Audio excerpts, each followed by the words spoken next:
When I was 6-year-old, I received my gifts. My first grade teacher had this brilliant idea. She wanted us to experience receiving gifts, but also learning the virtue of complimenting each other. So she had all of us come to the front of the classroom, and she bought all of us gifts and stacked them in the corner. And she said, why don't we just stand here and compliment each other? If you hear your name called, go and pick up your gifts and sit down. What a wonderful idea, right? What could go wrong? Well, there were 40 of us to start with, and every time when I hear someone's name called, I would give out the heartiest cheer. And then there were 20 people left, and 10 people left, and 5 left, and 3 left. I was one of them. And the compliments stopped. Well, at that moment, I was crying, and the teacher was freaking out. And she was like, hey, would anyone say anything nice about these people? No one? Okay, why don't you go get your gift and sit down, so behave next year, someone might say something nice about you. Well, as I'm describing this to you, you probably know I remember this really well. But I don't know who felt worse that day. Was that me or the teacher? She must realize that she turned a team building event into a public roast for 3 6-year-olds. And without the humor, when you see people get roasted on TV, it was funny. There was nothing funny about that day. So that was one version of me, and I would die to avoid being in that situation again, to get rejected in public again. That's one version. Then fast forward 8 years, Bill Gates came to my hometown, Beijing, China, to speak, and I saw his message. I fell in love with that guy. I thought, wow, I know what I want to do now. That night, I wrote a letter to my family telling them by age 25, I will build the biggest company in the world, and that company will buy Microsoft. I totally embraced this idea of conquering the world, domination, right? And I didn't make this up. I did write that letter. And here it is. You don't have to read this through. And this is also bad handwriting, but I did highlight some keywords. You get the idea. So that was another version of me wanting to conquer the world. Well, then 2 years later, I was presented with the opportunity to come to the United States. I jumped on it. And because that was where Bill Gates lived, right? So I thought that was the start of my entrepreneur journey. Then fast forward another 14 years, I was 30. Nope, I didn't build that company. I didn't even start. I was actually a marketing manager for a Fortune 500 company. And I felt I was stuck. I was stagnant. Why is that? Where is that 14-year-old who wrote that letter? It's not because he didn't try. It's because every time I had a new idea, every time I wanted to try something new, even at work, I wanted to make a proposal, I wanted to speak up in front of people in a group, I felt there was this constant battle between the 14-year-old and the 6-year-old. One wanted to conquer the world, make a difference. Another was afraid of rejection. And every time, that 6-year-old won. And this fear even persisted after I started my own company. I mean, I started my own company when I was 30. If you want to be Bill Gates, you got to start sooner or later, right?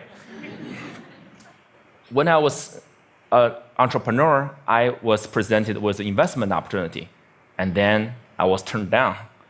And that rejection hurt me. It hurt me so bad that I wanted to quit right there.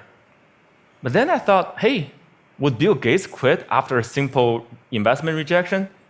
Would any successful entrepreneur quit like that? No way. And this is where it clicked for me.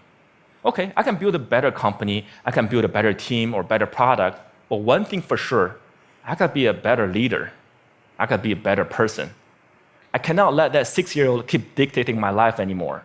I have to put him back to his place. So this is where I went online and looked for help. Google was my friend. I searched, how do I overcome the fear of rejection? I came up with a bunch of psychology articles about where the fear and pain are coming from. Then I came up with a bunch of rah-rah inspirational articles about, don't take it personally, just overcome it. Who doesn't know that? But why was I still so scared? Then I found this website by luck. It's called rejectiontherapy.com. Rejection therapy was this game invented by this Canadian entrepreneur. His name is Jason Comley. And it's basically the idea is for 30 days, you go out and look for rejection. And every day get rejected at something, and by the end, you desensitize yourself from the pain. And I love that idea. I said, you know what, I'm gonna do this, and I'll film myself getting rejected 100 days. And I came up with my own rejection ideas, and I'll make a video blog out of it. And so here's what I did. This is what the blog looked like. Day one. Borrow $100 from stranger. So this is where I went to where I was working. I came downstairs and saw this big guy sitting behind the desk. You know, he looked like a security guard. So I just approached him, and I was just walking, and that was the longest walk in my life. I just hair at the back of my neck standing up. I was sweating, and my heart was pounding. And I got there and said, "Hey, sir, can I borrow $100 from you?" And he looked up. He's like, "No."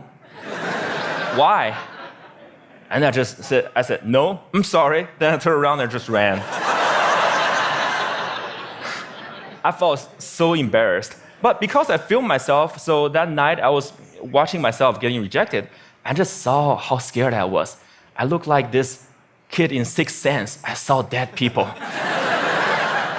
But then I saw this guy, he wasn't that menacing. He was a chubby, lovable guy, and he even asked me why. In fact, he invited me to explain myself. And I could have said many things. I could have explained, I could have negotiated. I didn't do any of that. All I did was run. I felt, wow, this is like a microcosm of my life. Every time I feel the slightest rejection, I would just run as fast as I could. And you know what? The next day, no matter what happens, I'm not gonna run. I'll stay engaged. Day two, request a burger refill. This is where I went to a burger joint, I finished lunch, and I went to the cashier and said, "Hey, can I get a burger refill?" And he was all confused. I was like, "What's a burger refill?" I said, "Well, just like a drink refill, but with a burger." And he said, "Sorry, we don't do a burger refill, man." So this is where rejection happened. I could have run, but I stayed. I said, "Well, I love your burger, I love your joint, and if you guys do a burger refill, I would love you guys more." And he said, "Well, okay, I'll tell my manager about it. Well, maybe we'll do it, but sorry, we can't do this today." Then I left. And by the way, I don't think they ever done burger refill. I think they're still there. But the life and death feeling I was feeling the first time was no longer there, just because I stayed engaged, because I didn't run. I said, "Wow, great, I'm already learning things." Great. And then day three, getting Olympic donuts. This is where my life was turned upside down. I went to a Krispy Kreme. It's a donut shop mainly in the southeastern part of the United States. I'm sure they have some here too. And I went in and said, "Can you make me donuts that look like Olympic symbols?" Basically, you interlink 5 donuts together. I mean, there's no way they could say yes, right? The donut maker took me so seriously. So she put out a paper, started jotting down the colors and rings. It's like, how could I make this? And then 15 minutes later, she came out with a box that looked like Olympic rings. And I was so touched. And I just couldn't believe it. And that video got over 5 million views on YouTube. The world couldn't believe that either. And because of that, I was on in newspapers and talk shows and everything, and I became famous. A lot of people started writing emails to me and saying, what you're doing is awesome. But fame and notoriety did not do anything to me. What I really want to do was learn and to change myself. So I turned the rest of my 100 days of rejection into this playground, into this research project. I wanted to learn, see what I can learn. And then I learned a lot of things. I discovered so many secrets. For example, I found if I just don't run, if I got rejected, I could actually turn a no into a yes. And the magic word is why. So one day, I went to a stranger's house, I had this flower in my hand, and I said, knocked on the door, I said, "Hey, can I plant this flower in your backyard?" And he said, no. But before he could leave, I said, hey, can I know why? And he said, well, I have this dog that would dig up anything I put in the backyard. I don't want to waste your flower. If you don't do this, go across the street and talk to Connie. She loves flowers. So that's what I did. I went across and knocked on Connie's door, and she was so happy to see me. And then half an hour later, there's this flower in Connie's backyard. I'm sure it looks better now. But had I left after the initial rejection, I would have thought, well, it's because the guy didn't trust me. It's because I was crazy, because I didn't dress up well, I didn't look good. It was none of those. It was because what I offered did not fit what he wanted. And he trusted me enough to offer me a referral, using a sales term. I converted that referral. Then one day, I also learned that I can actually say certain things and maximize my chance to get a yes. So for example, one day I went to a Starbucks and asked the manager, hey, can I be a Starbucks greeter? He was like, what's a Starbucks greeter? I said, do you know those Walmart greeters? You know, those people who say hi to you before you walk in the store and make sure you don't steal stuff, basically. And I want to give a Walmart experience to Starbucks customers. Well, I'm not sure that's a good thing, actually. Actually, I'm pretty sure it's a bad thing. And he was like, oh, yeah, this is how he looked. His name is Eric. He was like, I'm not sure. This is how he was hearing me. I'm not sure. Then I asked him, is that weird? He's like, yeah, it's really weird, man. But as soon as he said that, his whole demeanor changed. It's as if he's putting all the doubt on the floor. And he said, yeah, you can do this, and just don't get too weird. So for the next hour, I was the Starbucks greeter. I said hi to every customer that walked in and give them holiday cheers. By the way, I don't know what your career trajectory is. Don't be a greeter. It was really boring. But then I found I could do this because I mentioned, is that weird? I mentioned a doubt that he was having. And because I mentioned, is that weird? That means I wasn't weird.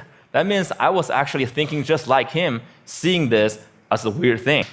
And again, I learned that if I mention some doubt people might have before I ask the question, I gain their trust. People will more likely to say yes to me.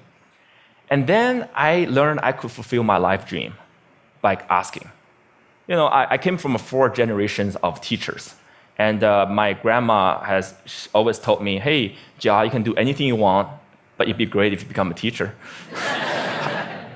But I want to be an entrepreneur, so I didn't. But it has always been my dream to actually teach something. So I said, what if I just ask and teach a college class? So I lived in Austin at the time, so I went to University of Texas in Austin, knocked on professors' doors and said, can I teach your class? I didn't get anywhere the first couple times.